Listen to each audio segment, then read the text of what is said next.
Hello, this video is going to be about what the hell should go on in your head to help you get off your sleep medication. Now, I'm not saying that my scenario is the same as yours. It's definitely not. However, I feel like the techniques I've been using to help me get off Mirtazapine, which I've been on for about 7 years, can help anyone.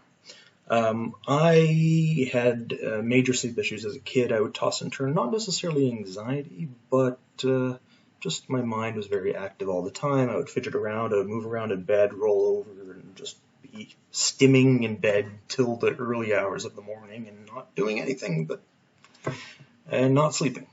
And that was an issue. So when I was 15, I went to a sleep clinic. They determined nothing was wrong. I don't know how they determined nothing was wrong because I don't think I slept a minute there. Probably should have gone back again for another night.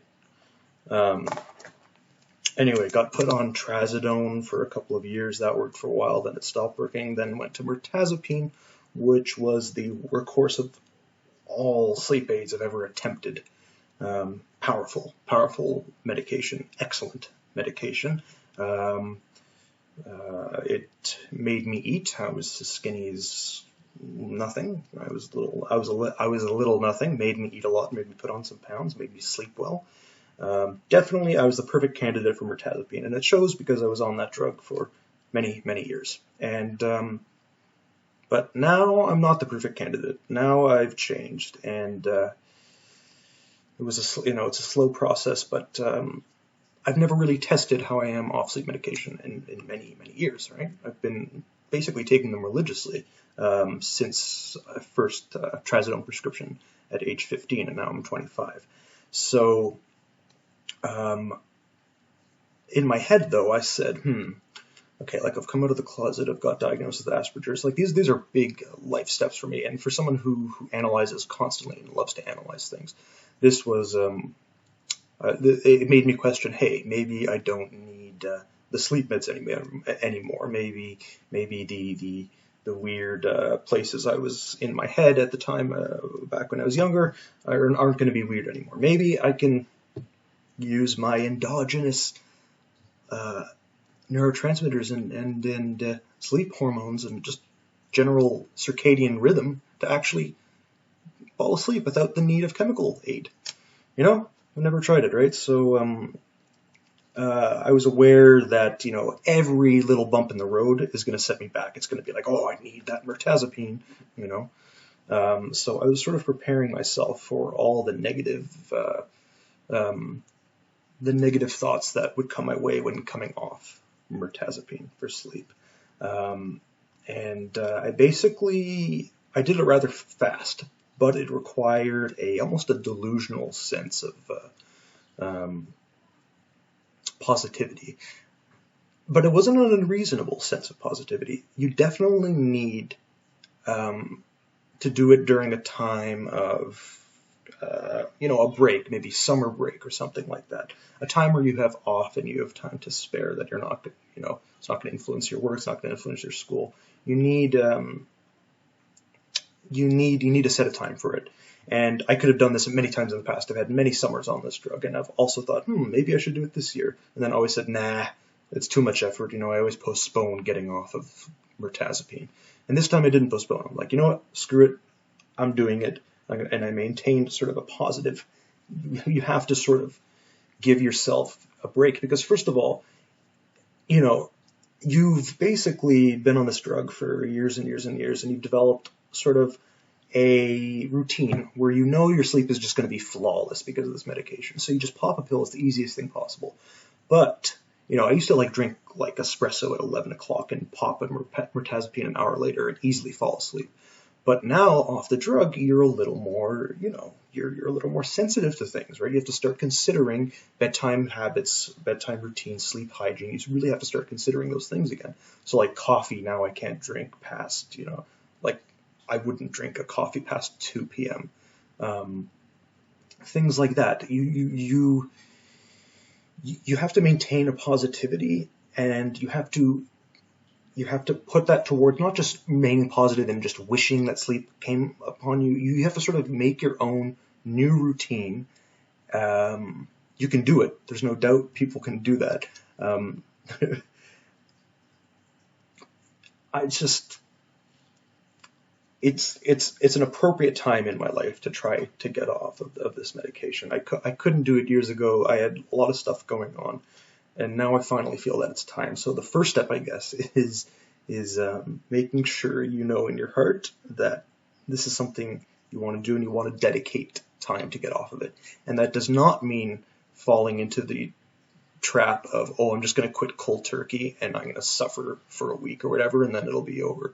Sure, you can do that, but it's way too easy, especially if you've been on these medications for a long time. It's way too easy to go back into the victimized routine saying, oh, my sleep is so crappy, now I need to take it again. And it's far too hard on your ego to do a cold turkey withdrawal from these medications. What you have to do is you have to persevere with a positive attitude and slowly titrate down. And your skin will get less thin, so to speak, right? You're going to, things that bug you at night will now are more likely to keep you up. So you don't want all this realization coming at you at once, because it's going to be completely overwhelming. Another thing is, aside from some irritability, getting off mirtazapine is not the hardest thing.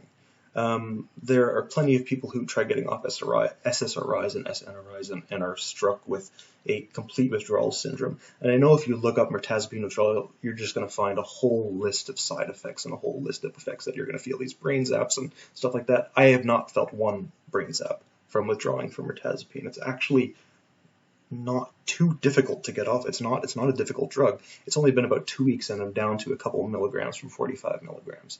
Another thing to keep in mind is when you're cutting down, you will get drowsy at the lower doses because the norepinephrine action is not kicking in. So low doses are actually still rather effective for a decent amount of time when you're getting off this medication. The main thing is you want to keep cutting down at your own pace so that it's comfortable for you. And you can do it. Anyway, this was this, as you can tell, it's like I'm lecturing to the camera, but I'm really talking about myself. So if any of you are in a similar experience right now and trying to get off mirtazapine because you want to get off of it for use as a sleep aid, maybe you will encounter some sort of the mental pitfalls and traps that I've sort of been trying to pick myself up from every single time I encounter something. Right now, my sleep is very light, I have to say. I'll sleep for a couple of hours, and I know I'll sleep because I'll wake up and the clock says, like let's say 7 o'clock, and I can't remember the past couple of hours. So it's only through this way I know I'm sleeping. Before, it was very easy to know I was sleeping because mirtazapine is such a heavy sedation, a heavy sedative that you wake up from it and you feel like you have to fight for arousal, like you have to fight to be awake. Whereas here it's very light and I'm sort of quick to wake up. The main thing though is you sort of apply the same mental schema of maintaining a positive attitude, and you'll fall back asleep. I fall back asleep after I wake up. Maybe it takes me 45 minutes, but so be it, right? You don't have to have a perfect sleep every single night, and people don't.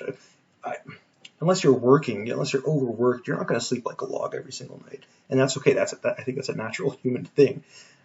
If anything, mirtazapine is unnatural, giving you almost perfect sleep every single night. So I have to sort of allow myself that variation. That yeah, sure, I might not sleep all that well tonight. Screw it, I'll sleep better tomorrow. You sort of have to work your head around it. Stay positive. And that's it. I think it's actually a rather easy medication to get off of. Anyway, I know this is a really niche type video, but it's what's been going on in my head, and hopefully it'll help someone.